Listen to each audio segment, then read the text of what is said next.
मैं आपसे कुछ सवाल हैं वो पूछना चाहूँगा। क्या वो एक मिथ है या फिर जो भी क्लेम किया गया है ये सही है या गलत है, इस बारे में मैं जानना चाहूँगा आपसे।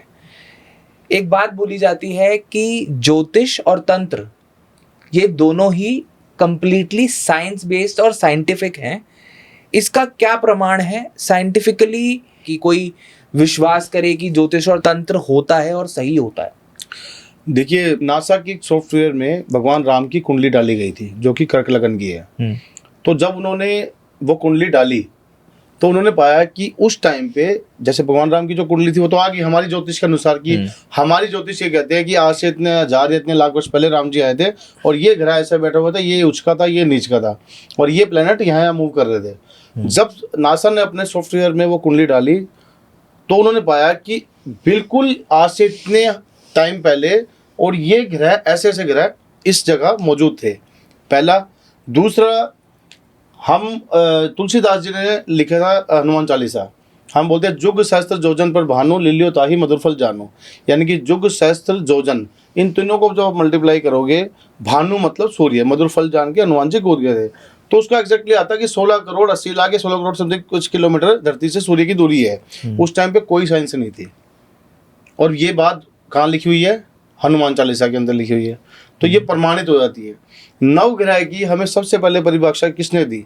गांव के एक छोटे से मंदिर के पुजारी ने, जो पंचांग खोल के बताता था कि जी आज सूर्य ग्रहण होगा या चंद्र ग्रहण होगा। उसके पास कोई टेलीस्कोप था ही नहीं क्योंकि दुनिया में नहीं था उस टाइम पे। एक पंचांग होता था, उसमें से वो देख के प्रमाणित करता था। आज भी आपका 100 रुपये का पंचांग आपको एग्जैक्ट डेट के साथ, एग्जैक्ट लोकेशन के साथ बता सकता है कि कहाँ चंद्र ग्रहण होगा, कहाँ प्रभाव होगा।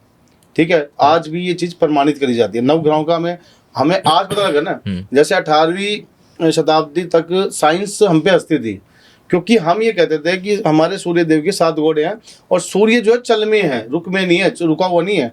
साइंस कहते थे कि सूर्य ऐसे रुका हुआ, बाकी ग्रह उसके चक्कर लगाते हैं। जब साइंस ने ग्रोथ किया तब पता चला कि बाकी ग्रह सूर्य के चक्कर लगा रहे हैं, सूर्य जो है वो पूरी मिल्की वे के चक्कर लगा रहे हैं। तो यहाँ भी हमारी थ्योरी, ज्योतिष की थ्योरी ही सही निकली। जैसे कि आप अपना फोन निकाल लिए, आप उसमें आप डाल दीजिए अयोध्या टू श्रीलंका पैदल डाल दीजिए, आप देखोगे कि श्रीलंका से अयोध्या पैदल का रास्ता 21 दिन कुछ का दिखाएगा, जिसमें हमें ये भी नहीं पता श्रीलंका से एग्जैक्ट लंका से और अयोध्या का।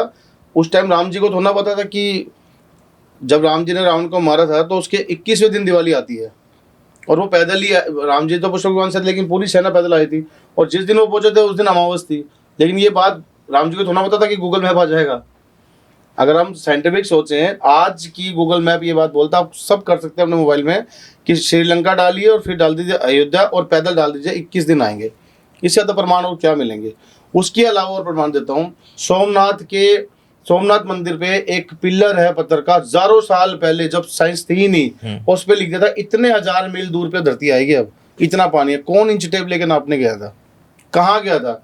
ये सारे प्रमाण हैं। प्रमाण तो मेरे पास इतने हैं कि जैसे मां नर्मदा उल्टी दिशा में बहती है, गंगा जी का पानी खराब नहीं होता, साइंस कहती है इसमें जड़ी बूटी मिलती है।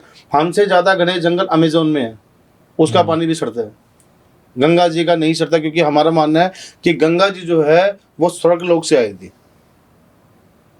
तो रीजन बहुत है ये प्रूफ करने के लिए कि हमारा जो शास्त्र है, हमारा जो हिंदू धर्म है, ये पूरा साइंटिफिक है।